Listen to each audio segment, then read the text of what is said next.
କୋଉଟା ଆଇଲା ମାଙ୍କଡ? ପଳେୟା ପଳେୟା କଥା ଭାଇ ଚାଲ ଚାଲ ଆଉନ ଯିବୁ ଖାଇଯିବ ଆମକୁ ଚାଲ ଚାଲ ଖାଇଯିବ ଆମକୁ ପଳେଇଛ ଗାଡି କୋଉଠି ରାସ୍ତା କୋଉଠି ରାସ୍ତା ରାସ୍ତା ଏଇଟା ଏଇପଟେ ଯିବା ପୁରୁଣା ରାସ୍ତା ଚାଲ ଚାଲ ଚାଲ ମୁଁ ପଳେଇବି ମୁଁ ପଳେଇବି ଯିବ କୁଆଡେ ମୁଁ ଭାଇ କେମିତି ଯିବି ମୁଁ ପଳେଇବି ରୁହ ରୁହ ଦେଖିଆ ସେଟା କଣଟା ଦେଖିଆ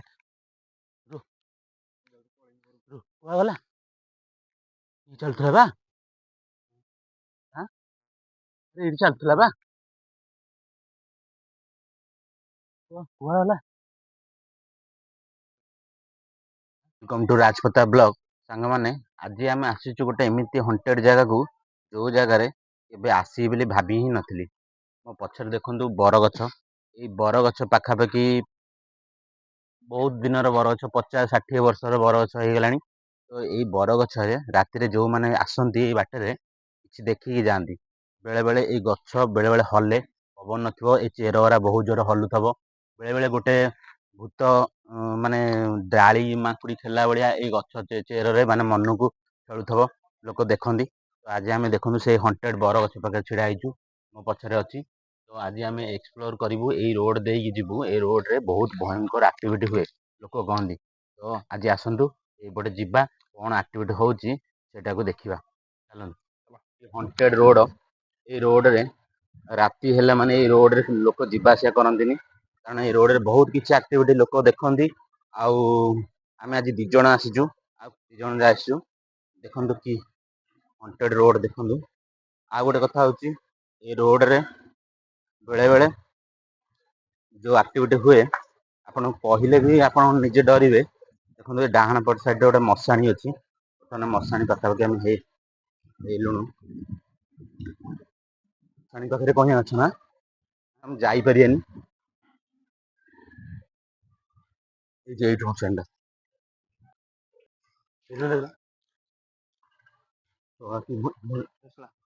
ମଶାଣିଟା କୁଆ ଗଲା? କଥା ଭାଇ ଦେଖିକି କାଇଁ କହିଲ ଏଇ ରୋଡରେ ନୁହଁ କି ଲୋକଙ୍କଠୁ ଯେତିକି ଯୋଉମାନେ କଥା ଶୁଣିନି କି ମତେ ଭାରି ଭୟ ରୋଡ। ମୁଁ ଯେତିକି ମାନେ ଲୋକଙ୍କୁ ଗୋଟେ ମାନେ ଏଇ ବିଷୟରେ କଥା ଶୁଣିଛି, ମତେ ଭାରି ଭୟ ଲାଗୁଛି ଏପଟ ରୋଡ। ମୁଁ ତ ସେ ମୁଁ ଭାଇଙ୍କଠୁ ସେଇଦିନଠୁ କାଇଁ ଏତେ ଦିନ ହେଲାଣି ତମ ଭିଡିଓରେ ଆସୁନି କହିଲ, ମୁଁ ଡରି ଯାଇଥିଲି ବହୁତ ଜୋରେ। ଜର ତମେ ଫର ତ ଡରି ଯାଇଥିଲ, ତାପରେ ତମେ ଆସିଲନି। ତାପରେ ଆମ ପୁରୁଣା ସବୁ ପ୍ରୋବ୍ଲେମ ହେଇଗଲା, ପୁରୁଣା ପିଲା ସବୁ ଡରିଗଲି କୁଆଡେ ନା ଗଲେ। ମତେ। ତାପରେ ଏବେ ସବୁ ଦେଖୁନା ତାପରେ ଏଇଠି ହାତରେ ବାନ୍ଧିକି ନେଇକି ଆଇଛି କାଳିଆ ଠାକୁରାଣୀ, ଆଉ ଡର ଭୟ ନାହିଁ। ତାପରେ ଆଉ ଗୋଟେ କଥା କହିବି ଲିଙ୍ଗା ଜାଣିଲ, ଏଇ ଜଙ୍ଗଲ ବିଷୟରେ ସେ ଭାଇ ବି ଜଣେ କହୁଥିଲେ, କହିଲେ ଏଇ ସେପଟେ ମାହାନା ବିଷୟରେ ଏ ମାହାନା ବିଷୟରେ ମାନେ କହନ୍ତି ଏଇ ଜଙ୍ଗଲ ବାଟେ ତମେ ରାତିରେ କେବେ ବି ଯାଇପାରିବନି, ଆଉ ଯେତେବେଳେ ବି ଗଲେ ସେ ମାନେ ବାହାରୁଛି ହେଲା। କ୍ୟାମେରା କଣ କେଣି ହଉଛି ଦେଖାଯାଉ, ମାନେ ଟୋଟାଲି କେମିତି ଭଲରେ ଭଲରେ ଫେରିବା ଘରକୁ। ଲାଇଟଟା ଦେଲ, ନାଇଁ ଭଲରେ ଭଲରେ ଯିବା ନୁହଁ ଯେ ମାନେ ଟାଇମ ତ ପାଖାପାଖି କେତେଟା ହେଲାଣି ଦେଖିଲ? ଟାଇମ ଆସିକି ଏକ୍ସେସ ଟାଇମ ହେଲାଣି। କେତେଟା? ଟାଇମ ବର୍ତ୍ତମାନ ହେଲାଣି 1 ମିନିଟ 12:30। 12:30 ହେଲାଣି ନା, 12:44। ସିଏ ଆକ୍ଟିଭିଟି ତାର ସିଏ ଗୋଟାଏ ବାଜିବାକୁ 15 ମିନିଟ୍ ଏବେ ହେଇଯାଇଛି। ଜଣେ ଭାଇନା ନୁହଁ କି ଏଇ ରୋଡରେ ଏଇପଟେ ତାଙ୍କର ଦୋକାନ ମାନେ ଦୋକାନ ଥାଏ। ସେ ଏଇପଟେ ରାତି 12:45 ଗୋଟାଏ ଫେରିଲା ଆସିବୁ ସେ ବାହାରି ପଇଲା ସେଇ ରାତିରେ ପୁଣି ଆମେ ଆସିବା ଜାଣିଛ ନା ନାଇଁ? ପୁଣି ସେଇ ମାନେ ପ୍ରାୟ ଲୋକଙ୍କୁ ମୁଁ ସେ କଥା ଶୁଣିଛି, ଗୋଟେ ରାତି ପରେ ଯାଇକି ମାନେ ସେ ଇଏ ଆକ୍ଟିଭିଟି ହୁଅନ୍ତି। ସେ ଗୋଟେ ରାତି ପରେ ବା, ଗୋଟେ ରାତି ପରେ ସେମାନେ ସେ କହୁଛନ୍ତି ଯେ ମାନେ କଣ କହିଲ, ସେ ଗୋଟେ ମାନେ ସ୍ତ୍ରୀ ଲୋକଟା ଏଇଠିକିନା ସେ ବରଗଛ ଥିଲା, ଏଇଠିକିନା ସେ ବରଗଛ ଥିଲା। ସେଇ ବରଗଛ ତାହେଲେ ଏଇଟା ଦେଖୁନା, ଦେଖ ହୁଁ ଏଇଟା ମାନେ ଇଏ ଲାଇଟ୍ ଟା ପୁରା କ୍ଲିୟର। ଏଇ ଯୋଉ ଖାଲ ଖୋଳା ହେଇଛି, ଏଇଠି ସେ ବରଗଛ ଥିଲା, ତାକୁ ପୁରା ଚେର ସହକାରେ ଉଠେଇ ଦେଇଥିଲେ ତାକୁ। ଉଠେଇକି ନେଇକି ତାପରେ ପୋଡି ଦେଇଥିଲେ ସବୁ। ଆମେ ଯୋଉ ବରଗଛଟା ଏଇନା ଦେଖିକି ଆସିଲେନି, ହୁଁ ସେଇଟା ତ ପୁରା ପାଖାପାଖି ମୁଁ ଯୋଉ କହିଲି 50-60 ବର୍ଷ ବେଶୀ ହବ ସେ ବରଗଛ ବରଗଛ ଗଲାଣି, ଆହୁରି ଅଧିକା। ବହୁତ ବର୍ଷ ହବ। କିନ୍ତୁ ଭୟଙ୍କର ଲାଗୁଛି ଏଇ ଜାଗା ତାହେଲେ ଗୋଟେ ବରଗଛ ଥିଲା ନା? ବହୁତ ବଡ ବରଗଛ, ମାନେ ଲୋକ ଯାହା କହୁଥିଲେ। ଏଇଟା କଣ ଉଠେଇ ଦେଲେ ନା କଣ ମୁଁ ତ ସବୁ? ସେଥିପାଇଁ ପ୍ରତାପ ଭାଇ, ମୁଁ ଯେତିକି ବେଳେ ଲୋକାଲ ଲୋକଙ୍କୁ ସବୁ ଡାକିଲି, ମୁଁ କହିଲି ଭାଇ ମାନେ ଟିକେ ଆସ ଯିବା ଗୋଟେ ଭିଡିଓ କରିବା। ଆମେ ଯାହାକୁ ବି ଲୋକାଲ ଲୋକଙ୍କୁ ପଇସା ଦଉଛେ ନା ନାଇଁ, ହଁ ହଁ ହଁ ଭାଇ ଚାଲ ଆମେ ଯିବା, ଗୋଟେ ଥର ପଇସା ପତ୍ର ଯାହା 400-500 ଟଙ୍କା ଦବୁ, ଆସ ଯିବ। ହୁଁ। କହିଲେ ଭାଇ 5,000 ଟଙ୍କା ଦେଲେ ବି ଆମେ ତମ ସାଥିରେ ଯିବୁନି। ସେଥିପାଇଁ ନାଇଁ କହିଲେ ଏଇଠି ଗୋଟେ ମତେ ଲୋକ ନୁହଁ, ଯେତିକି ମୁଁ ଏଠି ଦେଖେଇଥିଲେ। ଏଇନା ବଜାରରେ ପଚାରିଲି, ମାନେ ଗୋଟେ ଲୋକ ନୁହଁ ପ୍ରାୟ ଲୋକ ମାନେ ସେଇ କଥା କହୁଛନ୍ତି। ଭାଇ ସେ ରାତି 12ଟା ପରେ ସେଟା ଆକ୍ଟିଭିଟି ହବାଟା ଥୟ ମାନେ ସେ ଜାଗାରେ କେଜାଣି ଦେଖାଯାଉ। ଜଙ୍ଗଲ ଭିତରେ ସେ ମାନେ କଣ ସେ ଲୋକ ମାନେ ସେ ବାହାରୁଛି ମାନେ କଣ କିଛି ମର୍ଡର ଫର୍ଡର କେସ୍ ନା ମାନେ ଏମିତି ନହେଲେ ନାଇଁ ଶୁଣ ସେଟା ଆଁ? ମର୍ଡର କେସ୍ ଆକ୍ଚୁଆଲି ମତେ ଯାହା ଲାଗୁଛି। ଆଁ? ମର୍ଡର କେସ୍ ନହେଲେ ଲୋକ ବାହାରିବ କେତେବେଳେ? ହଁ ବା ସେମାନେ ହଠାତ୍ ବାହାରୁଛି ଲୋକ ପ୍ରାୟ ଦେଖିଲେଣି। ବାହାରିବ କଣ ପାଇଁ ମାନେ ସେ ଯଦି ମରିଥାନ୍ତା ତାର ଠିକ ଠାକରେ ସେ କାଇଁ ବଦଲା ନେବା ପାଇଁ ଚେଷ୍ଟା କରିବ? ଆଜି ଆମେ 2 ଜଣ କେହି ବି ନାହାନ୍ତି ସେଇ ହିସାବରେ ମୁଁ ତ ଜାଣିଥିବ ଭାଇ ଡରୁକୁରା। ତମ ମୁଁ ଇଏରେ ପୁଣି ମୁଁ ବି ଆସିଛି। ପୁଣି ଜିନିଷ କଣ କହିଲ ହଉଛି ପ୍ରତାପ ଭାଇ ହଁ ମୁଁ ନୁହଁ କି ଡରିକି ଘରେ ଥିଲି ଜାଣିଛ ନା ମତେ ସେଇଟା ହଉଛି ଭାରି ଭୟ। ଆସ ଇଆଡେ ଦେଖି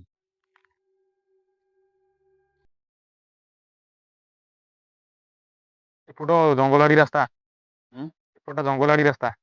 ଚାରିଆଡେ ତ ଜଙ୍ଗଲ ଆଉ ଚାଲ ଆମେ ଆଉ ଟିକେ ସିଆଡକୁ ଯାଇ ଦେଖିବା। କୋଉଠିକି? ସିଆଡୁ ଯିବା। ଏଠିକି ଯିବା ଚାଲୁନ। ଏ ଖାଲ ଆରେ ଏଇଟା କଣ? ଆଁ ତୁ ସେଠି କୋଉଠିକି ଗଲା? ଆଁ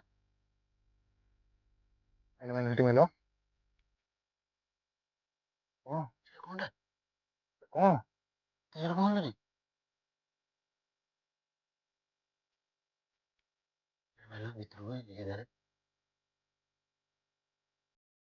ମୁଁ ଗୋଡ଼ ହାତ ଥରିଲାଇଁ। ଭାଇରେ ଇଟାଟା ଉଡିଗଲା ନା? କୋଉଟା ଆଁ ଉଡିକି ଗଲା କେଜାଣି ପେଚା କି ବାଦୁଡି।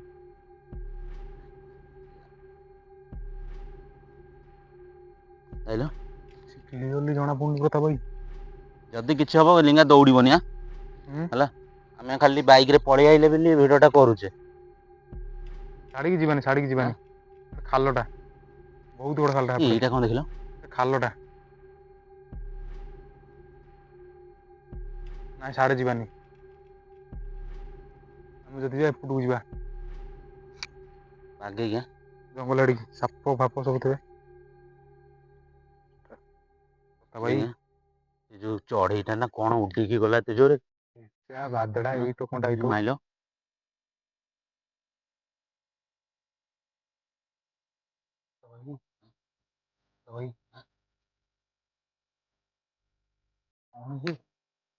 ପୁଅ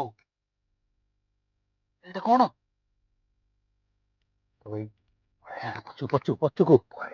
ପଛକୁ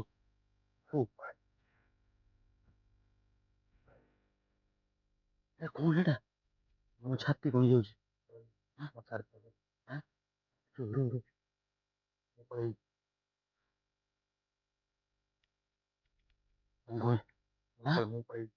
ଯିବ କୁଆଡେ ମୁଁ ବା କେମିତି ଯିବି?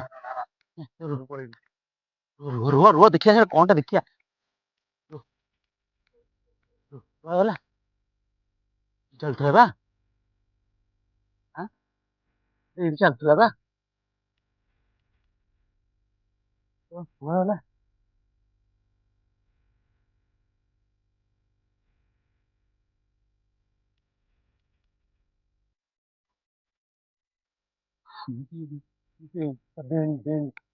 ଡେଣି ପକେଇଛି ଦେଖ।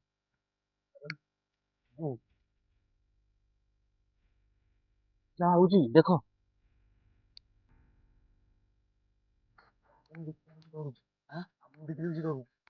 ଭୂତଟେ ସେ।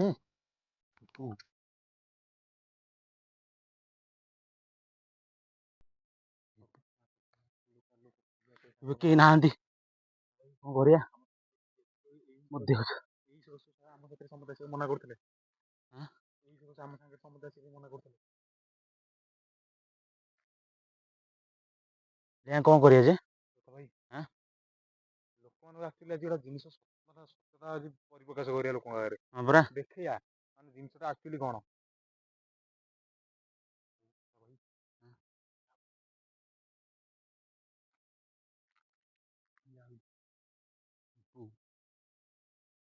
ମୁଁ ଫାଷ୍ଟ ଟାଇମ ପାଇଁ ଭାଇ ଦେଖିଲି ଦେଖିଆ ପାଖକୁ ଚାଲ।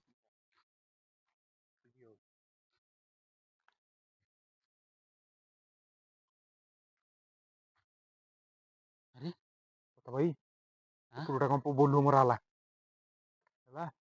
କୁଆଡେ ନାଇଁ ଆରେ କୁଆ ହେଲା ସିଏ। ଗଲା କୁଆଡେ ଏଇଠି ଚାଲୁଥିଲା ବା। ଭାଇ ଆଁ ଆଜି ସତରେ କୁଆ ହେଲା।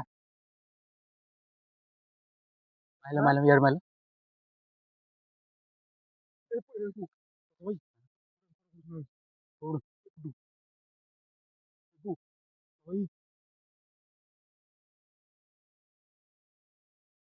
लिंगा ମୁଁ ଯାଇପାରିବିନି ଆଜି। ପ୍ରତାପ ଭାଇ ଯିବା ତା ପାଖକୁ। ଆରେ ସେ କଣ ସେ 3 ଥର ଜାଗା ଚେଞ୍ଜ କଲାଣି। ମତେ ଟିକେ ଘରେ ମତେ ଟିକେ ଘରେ ଛାଡିଦିଅ। ମୁଁ ଭାଇ ପଳେଇବି। 2 ଜଣ ମତେ ଭୟ ଲାଗିଲାଣି ଏଭଳିଆ ଜଙ୍ଗଲ ଭିତରେ। ଇଆଡେ ମାଇଲ ଯାଉରି ଶୁଣ ଯାଉରି ତା ପଛରେ ଗୋଟେ ଲୋକଙ୍କର ମନରୁ ଯେ ଲୋକଙ୍କର ମନରୁ ଗୋଟେ ମାନେ ଦୂର କରିବା। ଆମେ ତ ଦେଖି ସାରିଲେଣି ଅଲରେଡି ଏ ଜାଗାରେ ବାହାରୁଛୁ। ଆମେ 2 ଥର ଦେଖିଲାଣି ତାପରେ ସେ ଗାୟବ ହେଲା। ତା ମାନେ ଆମେ କଣ ପଳେଇବା? ମୋ କଥା ନୁହଁ ମୁଁ ପ୍ରତାପ ଭାଇ ପଳେଇବି ଘରକୁ। ନାଇଁ ରୁହ ଶୁଣ ଆମେ ଯାହା ବି ହେଇଯାଉ ଏ ଜିନିଷଟା ଆଉ ଟିକେ ଦେଖିକି ଯିବା। ଅଲରେଡି ଆମେ ଜାଣି ସାରିଲେଣି ଏ ଜାଗାରେ ବାହାରୁଛି। ଆମେ ଦେଖି ସାରିଲେଣି ହେଲା। ଯଦି ଆମେ ଏଇଠୁ ପଳେଇବା ବହୁତ ଅସୁବିଧା ହିଁ ହବ। ଆସ ଆଉ ଟିକେ ଦେଖିବା ଯାହା ହବ ହବ। ବଜରଙ୍ଗୀ ବାଲିଙ୍କର ଅଛନ୍ତି କିଛି ଅସୁବିଧା ନାହିଁ। ଚାଲ ସିଏ ଏଇ ଜାଗାରେ ଚାଲିଥିଲା ନା ପଛପଟେ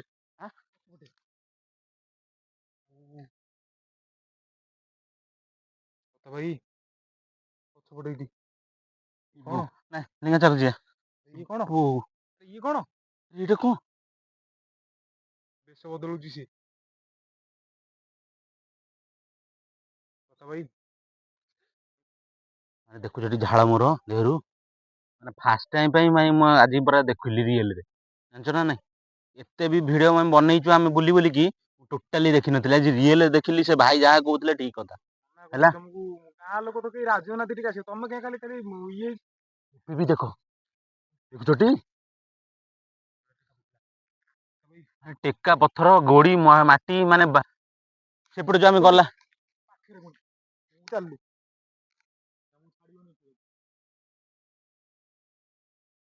ଗଲା କୁଆଡେ ସେଟା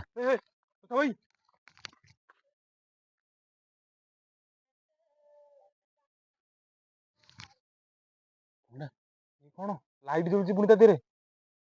ପଳେଇଆ ଚାଲ ଏଟା ରହିବନି। ଏଇଟା କଣ ପ୍ରକୃତରେ ଏଇ ପ୍ରତାପ ଭାଇ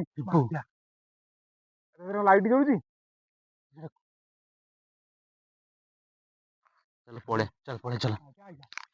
ଚାଲ ସିଆଡୁ ଆସୁଛି।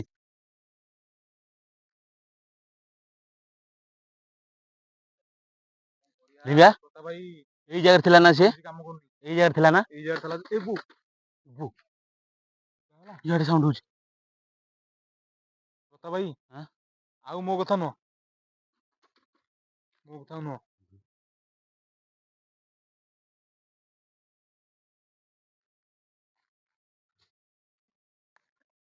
ଦେଖୁଛଟି ସାଉଣ୍ଡ ଭାଇ ପଳେଇଆ ବନ୍ଦ କରିଦିଅ। ଚାଲ ଗାଇସ୍ ଏ ଜାଗାରେ ଆମେ ରହିପାରିବୁନୁ। 2 ଜଣ ଆସିଛୁ। 2 ଜଣ ଆସିବା ଭିତରେ ଆଜି ମୁଁ ରିଏଲ ଭୂତ ମୁଁ ଫାଷ୍ଟ ଟାଇମ ପାଇଁ ଦେଖିଲି। ସେ କିଏ କଣ ମୁଁ ଜାଣିନି। ପୁରା 2 ଥର 3 ଥର ସେ ଆମକୁ ପୁରା ଲୁଚକାଳି ଖେଳିଲା। ଗଛ ପତ୍ର ବି ଦେଖନ୍ତୁ କେମିତି ସାଉଣ୍ଡ ହଉଛି।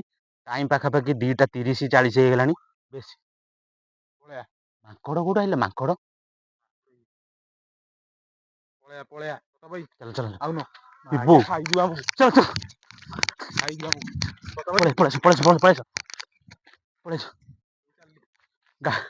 ଗାଡି କୋଉଠି ରାସ୍ତା କୋଉଠି ରାସ୍ତା ଏଇପଟେ ଯିବା। ପୁରୁଣା ରାସ୍ତା। ଚାଲ ପ୍ରତାପ ଭାଇ ଯାହା ଆଜି ମାନେ ଆମ ସାଥିରେ ହେଇଛି। ମୁଁ ତ ଏତେ ଦିନ କାଳ ହେଲେ ଆସୁନଥିଲି ମାନେ ତମ ହାତରେ କାହିଁ କହିଲ ମୁଁ ଡରିକି ତମେ ଜାଣିଥିବ ଝଡି ଫୁଡି ଜାଗା ମାନେ ଭୟ ମାନେ ମୁଣ୍ଡ ଖରାପ ମାନେ ଦେଖନ୍ତୁ ଗାଇଜ ମୋ ଦେହରୁ ଝାଳ କେମିତି ଦେଖନ୍ତୁ। ମାନେ ଏଭଳିଆ ଜାଗାରେ ଏଭଳିଆ ଆଜି ମୁଁ ମାନେ 2-3ଟା ଜାଗାରେ ସେ ବାହାରିଲା ଆକ୍ଟିଭିଟି କଲା। ତମେ ତ ଆଗରୁ କରୁଥିଲ ନା। ଆମେ ତ ପୁରୁଣା ପିଲା କରୁଥିଲୁ ନା। ସେ ତାପରେ ତମେ କଲନି। ତମେ ଡରିଗଲ ଯୋଉ ତମକୁ ବି ଆମେ ଆଉ ଡାକିଲୁନୁ।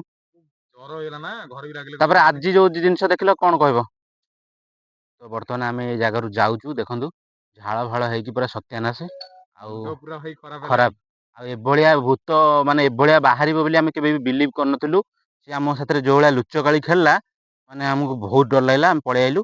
ଯଦି ଆପଣଙ୍କୁ ଭିଡିଓ ଭଲ ଲାଗୁଛି ଲାଇକ୍ ସବସ୍କ୍ରାଇବ ସେୟାର ନିହାତି କରିଦେବେ। ଯାଉଛୁ ଜୟ ଜଗନ୍ନାଥ।